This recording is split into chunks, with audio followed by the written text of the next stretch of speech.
kumusta sa lahat? Ako si Dr. Rowena Bautista. Ngayon ay susuriin natin ang susunod na paksa. Isang 84 na taong gulang na lalaki ang umupo sa aking opisina.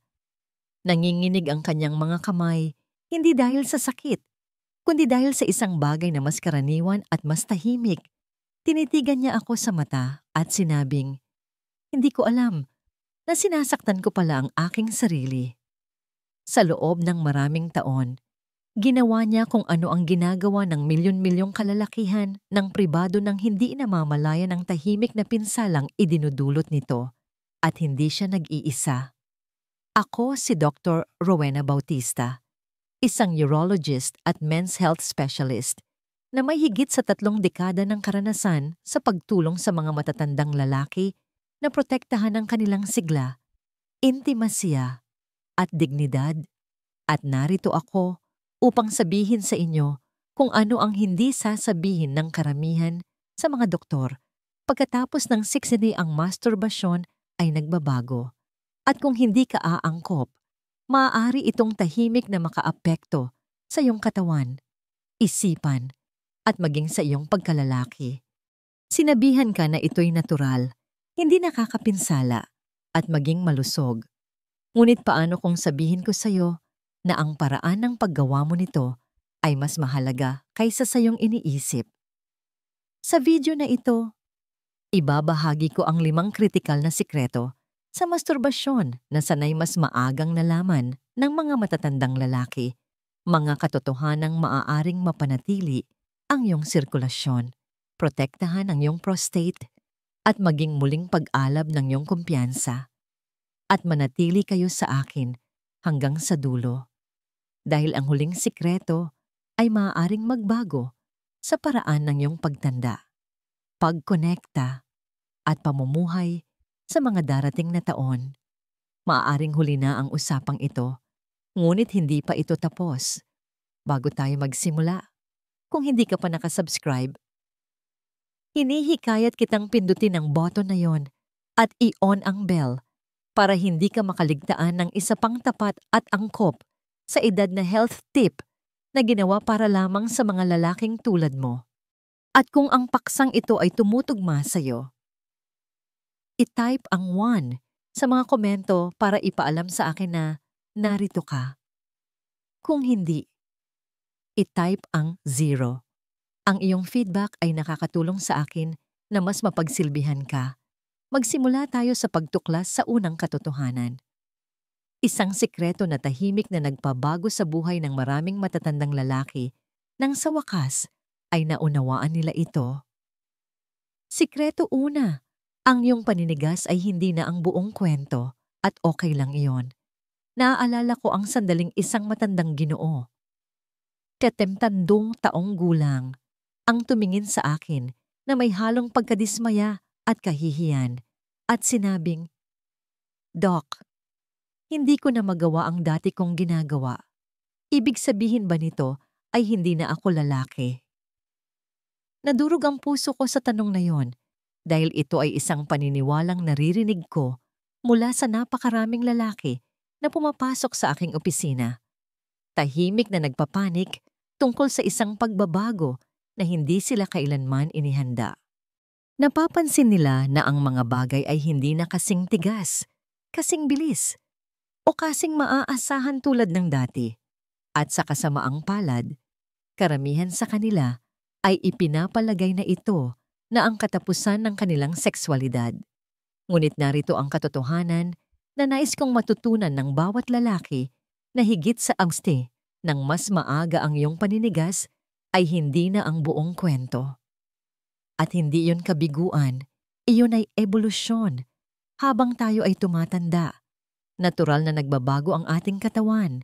Bumagal ang daloy ng dugo, nagbabago ang antas ng hormone, at ang mga nerbiyos ay nagiging mas mabagal. Ang dating tila automatiko ay nangangailangan na ngayon ng pasensya at intensyon.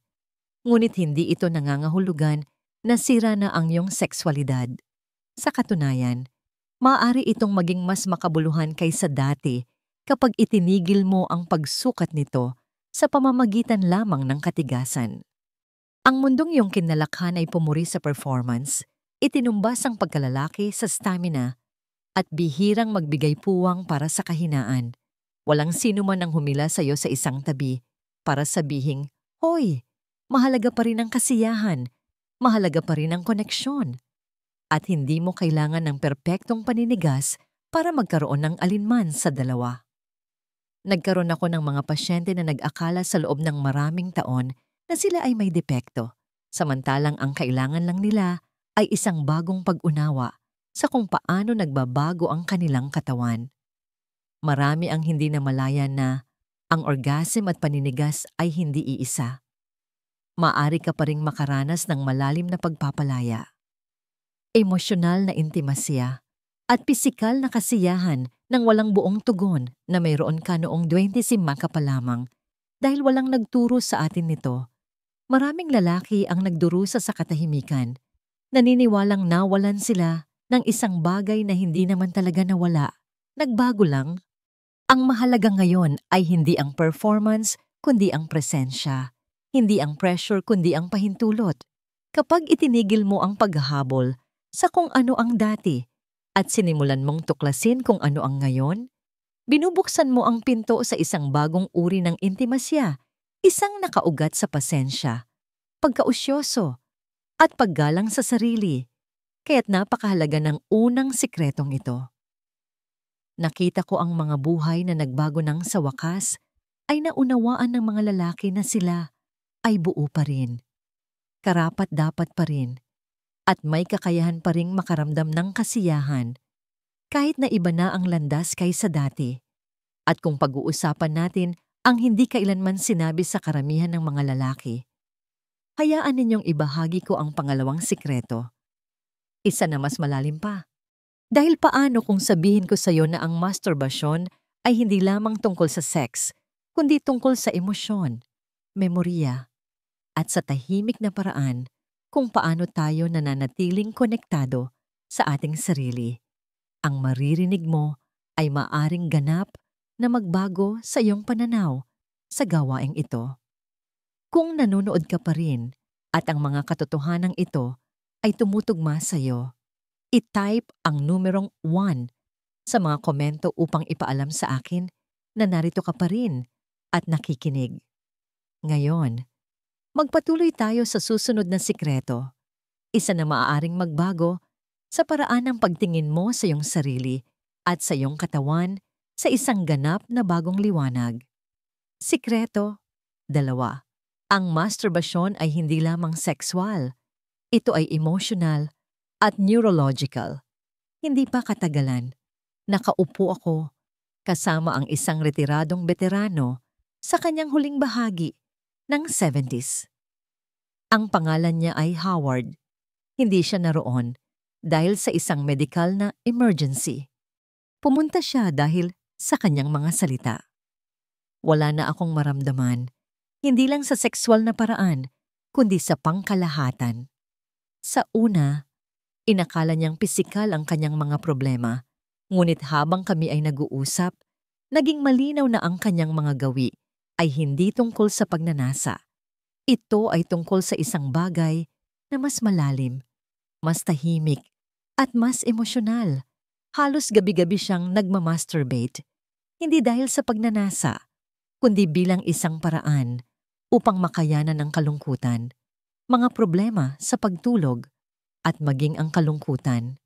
Hindi niya namalayan na ito na pala ang kanyang paraan ng pamamahala sa mga ito. Ang sandaling iyon ay nagpabago sa kung paano ko siya tiningnan at kung paano niya tiningnan ang kanyang sarili. Ito ay isang katotohanan na nais kong mas maagang malaman ng mas maraming matatandang lalaki. Ang masturbasyon sa iyong 60s at higit pa ay hindi lamang tungkol sa pisikal na pagpapalaya. Ito ay nakatali sa iyong utak, emosyon, at nervous system.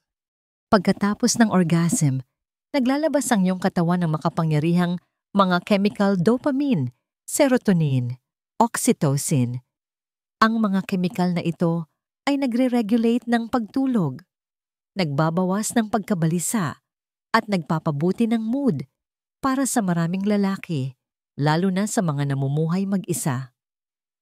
Ang simpleng gawaing ito ay nagiging isang paraan upang mabawi ang kahinahunan, koneksyon, at maging ang kontrol.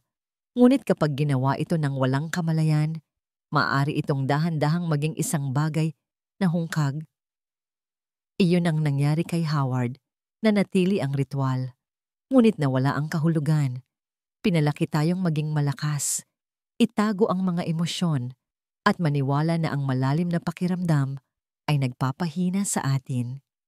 Kaya't kapag ang tanging oras na tunay kang nagpapakawala ay pribado, sa isang sandali ng paghipo sa sarili, ang gawaing iyon ay nagiging higit pa sa pisikal, nagiging ito ay kaligtasan. Gayunpaman, karamihan sa mga lalaki ay hindi ito nakikita sa ganoong paraan. Iniisip nilang pinanghahawakan lang nila ang isang kabataang gawi.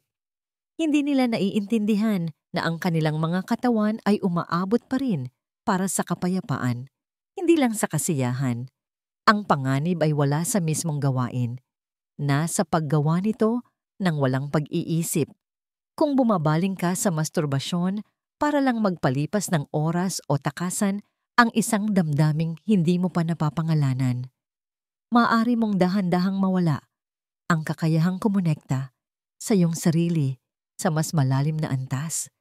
Ngunit kapag nilapitan mo ito ng may intensyon, ng may presensya, ito ay nagiging isang bagay na nakapagpapagaling. Nagiging ito ay isang gawa ng emosyonal na kalinawan at neurological na kalusugan. At oo, sa iyong edad, mas mahalaga pa rin yon kaysa dati. Ngayon, kung ang sikretong yon ay nakakagulat, ang susunod ay maaring mas kagyat. Dahil paano kung sabihin ko sa iyo na ang hindi paghipo sa iyong sarili, ang pagpapaubaya sa bahaging iyon ng iyong sarili na ganap na manahimik, ay maaaring mas nakakapinsala kaysa sa mabuti. Ang maririnig mo ay maaaring magpaliwanag ng mga pagbabago sa iyong katawan na walang sino man ang nagbabala sa iyo. Sikreto 3. Ang panuntunang gamitin ito o mawawala ito ay totoo. Ngunit hindi nauunawaan. Naalala ko si Roy ng malinaw. Siya ay 74 biyudo at kasisimula pa lang makipag-date muli pagkatapos ng mahigit isang dekada. Nang pumunta siya sa akin, hindi siya nasasabik, nahihiya siya. Sa wakas ay nakahanap na ako ng isang tao, sabi niya. Ngunit ang aking katawan, hindi na ito gumagana. Maririnig mo ang pighati sa kanyang boses. Inakala niyang may sira. Inakala niyang huli na ang lahat. Ngunit ang hindi niya alam at ang hindi naririnig ng napakaraming matatandang lalaki ay hindi ito dysfunction. Ito ay disuse, hindi paggamit. Ito ay isang sikreto na nais kong maunawaan ng bawat lalaki na higit sa 60 ng mas maaga. Ang iyong sexual na paggana ay hindi lamang nakatali sa edad. Nakatali ito sa aktibidad. Tulad ng iyong mga kalamnan na humihina ng walang paggalaw, ang mga tissue at daluyan ng dugo sa iyong ari ay tumutugon sa kung gaano kadalas sila ginagamit. Kapag walang stimulasyon sa paglipas ng panahon, dahan-dahan silang nagsisimulang mag-atrophy. Ang mga nerve endings ay pumurol. Ang pagkalastiko ay nawawala at ang sirkulasyon ay nagiging mabagal. At sa kasamaang palad, walang sino man ang nagsasabi sa iyo na ito ay nangyayari hanggang sa nangyari na. Hindi hinipon ni Roy ang kanyang sarili sa loob ng maraming taon, hindi dahil sa ayaw niya, kundi dahil inakala niyang hindi na ito mahalaga. Pinahina ng buhay ang kanyang pagnanasa. Pinabayaan niya ito. Iniisip na ito ang natural na takbo ng pagtanda. Ngunit sa loob, ang kanyang katawan ay tahimik na umaangkop sa kapabayaan na yon. Isinasara ang mga pintuan na maaaring nanatiling bukas nang may kaunting atensyon lamang. Ang magandang balita, hindi pa huli ang lahat. Sa banayad at tuloy-tuloy na stimulasyon walang pressure, presensya lang nagsimula siyang makaramdam muli. Hindi ito agad-agad, ngunit dahan-dahan naalala ng kanyang katawan. At kasama nito, isang piraso ng kanyang kumpiyansa ang bumalik. Napakaraming matatandang lalaki ang nag-iisip na kung wala silang kapareha, ang kanilang sexual na kalusugan ay hindi sulit na panatilihin. Ang paniniwalang yon ay hindi lamang mali. Ito ay nakakapinsala. Ang masturbasyon sa yugtong ito ng buhay ay hindi lamang tungkol sa kasiyahan. Ito ay tungkol sa pagpapanatiling aktibo ng iyong mga sistema.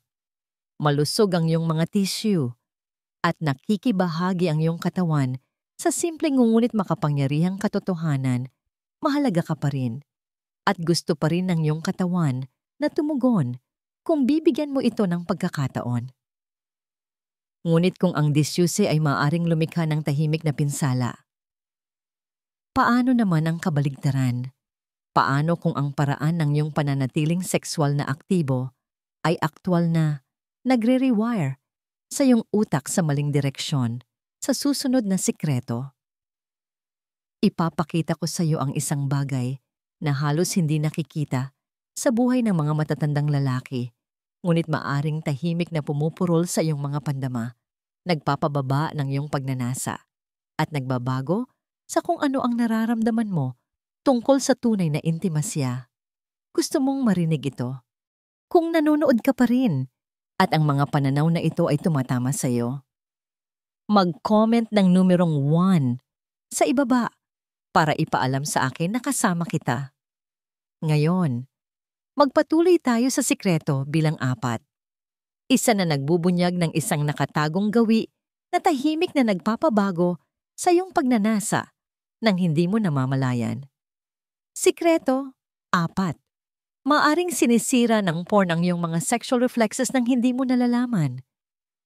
Isang gabi, kinausap ko si Ernest, isang 78 taong gulang na byudo na nakikipaglaban sa pagkawala ng pakiramdam, hindi lamang pisikal, kundi emosyonal. Sinabi niya sa akin ang isang bagay na madalas kong marinig. Hinahawakan ko pa rin ang aking sarili, ngunit pakiramdam ko ay hindi ako konektado, na parang walang talagang umaabot sa akin. Sa una, inakala niyang pagtanda lang ito, ngunit habang kami ay nag-uusap, isang bagay ang naging masakit na malinaw ang kanyang gabi-gabing ritual ng panonood ng porn. Isang bagay na kanyang binalingan para sa aliw at stimulasyon ay tahimik na nagsimulang magnakaw sa kanyang kakayahang makaramdam sa totoong buhay.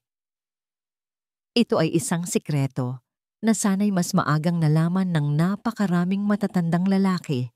Habang tumatanda ang iyong utak, ito ay nagiging hindi gaanong nababaluktot, hindi gaanong madaling umangkop.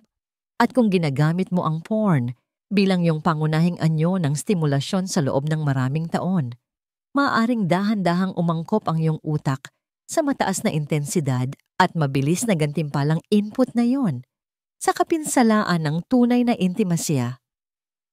Ang porn ay nagtitrigger ng hindi natural na pagbaha ng dopamine, ang kemikal ng gantimpala ng iyong utak. Sa paglipas ng panahon, ito ay nagre-rewire sa iyong sistema upang tumugon lamang sa mga ekstremong visual at patuloy na bago. At bago mo mamalayan, ang paghipo mula sa isang tunay na tao o maging sa iyong sarili ay pakiramdam na mapurol, malayo, o simpleng hindi sapat. Ang nagiging partikular na mapanganib nito para sa mga matatandang lalaki ay kung gaano ito unti-unting nangyayari. Hindi mo ito napapansin sa una, pakiramdam mo ay aliw ito. Ngunit isang araw, napagtanto mo na ang mga imahe ay mas nakakapagpasigla sa iyo kaysa sa aktwal na koneksyon, na ang iyong imahinasyon ay nanahimik na ang iyong katawan ay manhid kahit na gusto pa ring makaramdam ng iyong isipan. Inilarawan ito ni Ernest na parang nakakulong sa isang silid na may ilaw Ngunit walang mga bintana. Nakakakita siya, ngunit hindi siya makakonekta. Nagtulungan kaming dahan-dahang alisin siya sa pagkadepende na yon. Hindi sa pamamagitan ng paghusga, kundi sa pamamagitan ng pasensya. At ang sumunod na nangyari ay